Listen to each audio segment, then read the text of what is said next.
حكي أن قبرة اتخذت وكرا وباضت فيه، وكان الوكر يقع في الطريق الذي كان يمر منه الفيل إلى مشرب يتردد إليه. وفي يوم من الأيام مر الفيل كعادته بذلك الطريق ذاهبا إلى البحيرة، فداس وكر القبرة وهشم بيضها فقتل فراخها. فلما عادت ورأت ما حل بوكرها حزنت حزنا شديدا، وعلمت أن الفيل هو الذي فعل ذلك، فطارت في الجو باحثة عنه، فلما وجدت حطت على رأسه باكية ثم قالت: أيها الفيل، لما هشمت بيضي وقتلت فراخي؟ ألأني طائر ضعيف مسالم؟ نعم، هو ذاك. كيف تجرأت على أن تجعلي وكرك في طريقي؟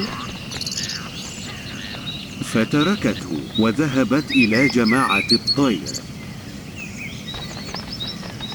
فشكت إليهن ما نالها من الفيل، فقلن لها: نحن نشاركك حزنك، ولكن ماذا نستطيع أن نفعل لفيل ضخم الجثة عظيم القوة قاسي القلب، ونحن طيور ضعيفة؟ أحب أن نذهب جميعا إليه فننقر عينيه بمناقيرنا حتى يفقد بصره.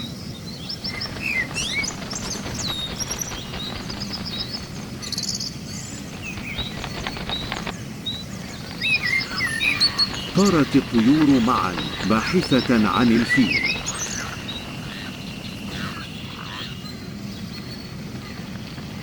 فلما وجدت أخذت تنقر عينيه حتى فقد بصره، فصار الفيل أعمى لا يهتدي إلى طريق مطعمه ومشربه إلا ما يتناوله بخرطومه من حوله.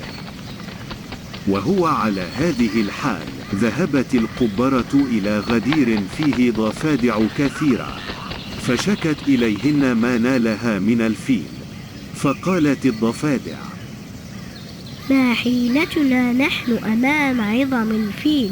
نحن مخلوقات ضعيفة لا نقوى على مواجهته. أحب منكم أن تذهبوا إلى حفرة قريبة من موضعه فتحدثوا ضجة كبيرة بنقيقكم.